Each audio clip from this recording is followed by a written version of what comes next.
Update na po tayo sa tatlong bagyo na binabantayan sa loob ng labas po ng Philippine Area of Responsibility.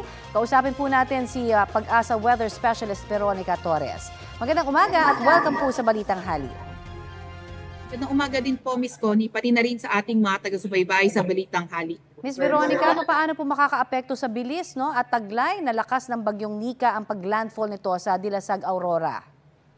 Opo, dahil nga may kabilisan itong sinika, posibleng mabilis din itong mag-emerge sa karagatan west ng Philippines. Although kahit mabilis ito, mararamdaman pa nga rin yung mga malalakas na mga pag-ulan, especially Northern Luzon at parts din ng Central Luzon area. Pati na rin yung mga malalakas na hangin, mararamdaman pa rin natin yan kahit mabilis. Kaya parati pa rin tayo mag-antabay sa update ng Pag-asa.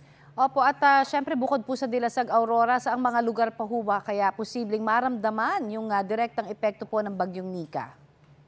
Opo, maliban nga sa may Aurora area, meron nga din tayong nakataas na mga signal.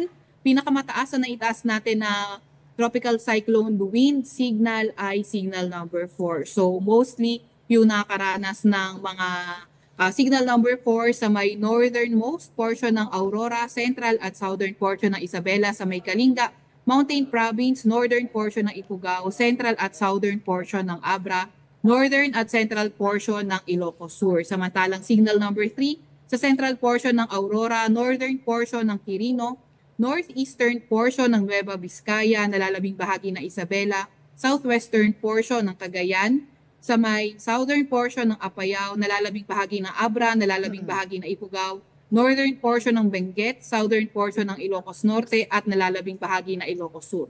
Signal number 2 sa northwestern portion ng Cagayan, nalalabing bahagi ng Nueva Vizcaya, the rest of Quirino, nalalabing bahagi ng Apayao, nalalabing bahagi ng Benguet, nalalabing bahagi ng Ilocos Norte, La Union, northeastern portion ng Pangasinan, central portion ng Aurora, northern portion ng Nueva Ecija.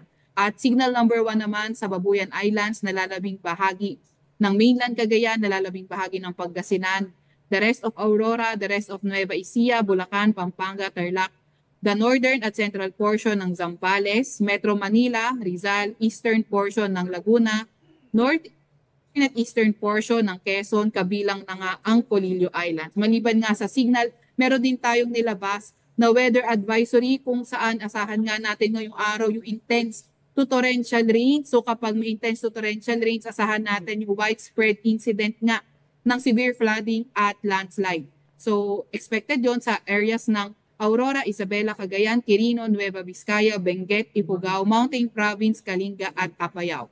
Heavy to intense rains, so 100 to 200 millimeters of rain sa may Abra, Ilocos Norte, Ilocos Sur at La Union. Potential impacts, numerous flooding events likely yan, lalo na sa mga areas na urbanized, low-lying, or near rivers. Landslide likely in moderate to highly susceptible na mga areas at moderate to heavy rains sa Quezon, Nueva Ecija, Tarlac at Pangasinan. Bukas naman, bahagyang kukonte yung mga areas na meron tayong weather advisory. So heavy to intense rains sa may Ilocos Norte at moderate to heavy rains naman sa Ilocos Sur, Apayao at Ab. Pero Miss Veronica, hindi lang po dalawa, kundi tatlong ang sama ng panahon ang ating pong binabantayan. Normal po ba itong ganitong weather system or phenomenon? Opo, so sa ngayon, wala pa tayo sa La Nina, pero kagaya nga nang nabanggit ng mga nakaraan ay halos La Nina like na yung nangyayari. So kapag may mga ganun na pangyayari, posible na yung dumadami nga yung numero ng mga bagyo na pumapasok sa ating Philippine Area of Responsibility po. Alright, marami pong salamat sa inyong update sa amin. Yan po naman si Veronica Torres ng Pag-asa. Salamat po.